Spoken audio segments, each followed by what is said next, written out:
If we're talking about investing big bucks, then this next section is for you as we're about to delve into impact investments.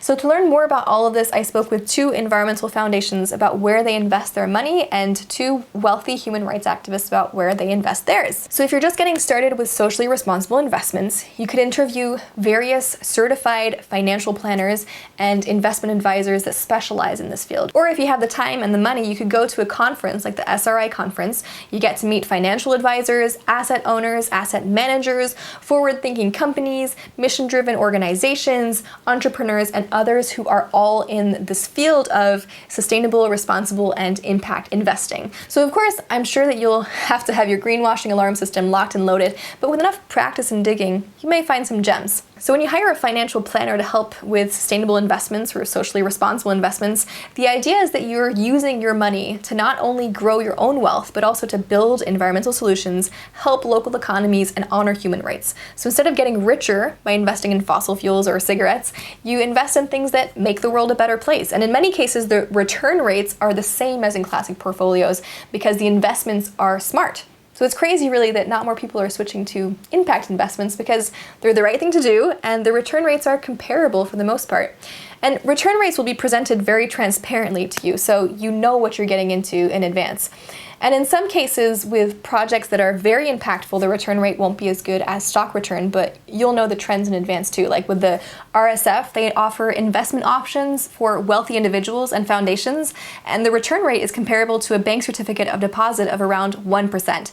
So I'd like to say if you really like something like RSF and you can afford it, consider doing it at least for part of your portfolio, especially if you're running a foundation, but more on this later. So when you invest in impact investments, each money manager you work with should have an ESG criteria, which stands for environmental social governance. Basically, this is so that you can be sure that you're investing in companies that understand the limits of the planet and decide to either minimize their environmental impact or build environmental solutions. And these companies also work under ethical supply chains, fair treatment of employees with regard to communities they may impact, and so on. And if you wanted to, you could go beyond the basic ESG screening for companies to invest in. Some financial planning firms actually choose companies that have a money manager that not only screens for ESG, but that also actively works on the inside of these companies for positive social change. And you don't need to invest in Wall Street investments. You can put your money into community investments or other private placement investments. It's closer to home and you can see the social impact better.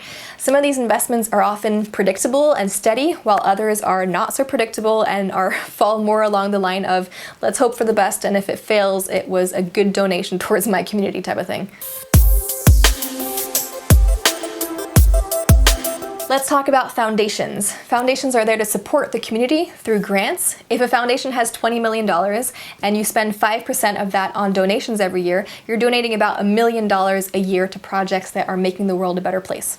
Awesome.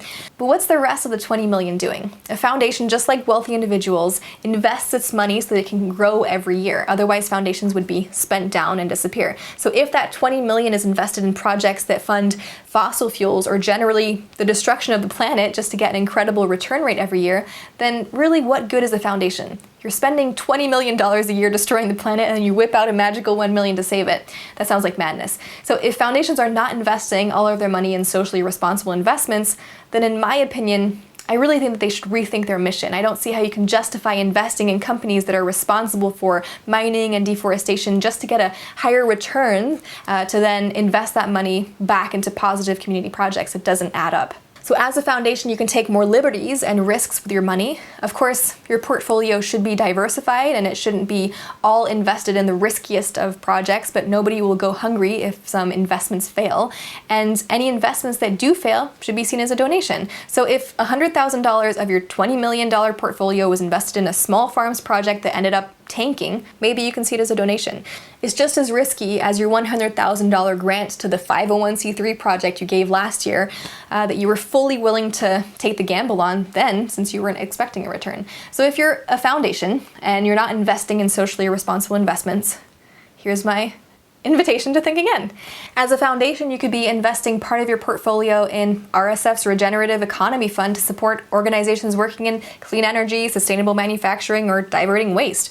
Or you could invest in their Food System Transformation Fund to support organizations that work on improving food and agriculture supply chains that help health outcomes and boost local economies. These are just a few ideas to get started. So I wanted to give an example of a foundation that is doing things beautifully. Jennifer Stone, who is the executive director of the Swift Foundation, explained how they have shifted their investments towards climate solutions and supporting Indigenous people. They have $10 million placed in highly mission-aligned investments, and they also have investments that include funds, direct investments, and angel investments. It's an amazing case study in case you want an example of a foundation doing impact investments beautifully.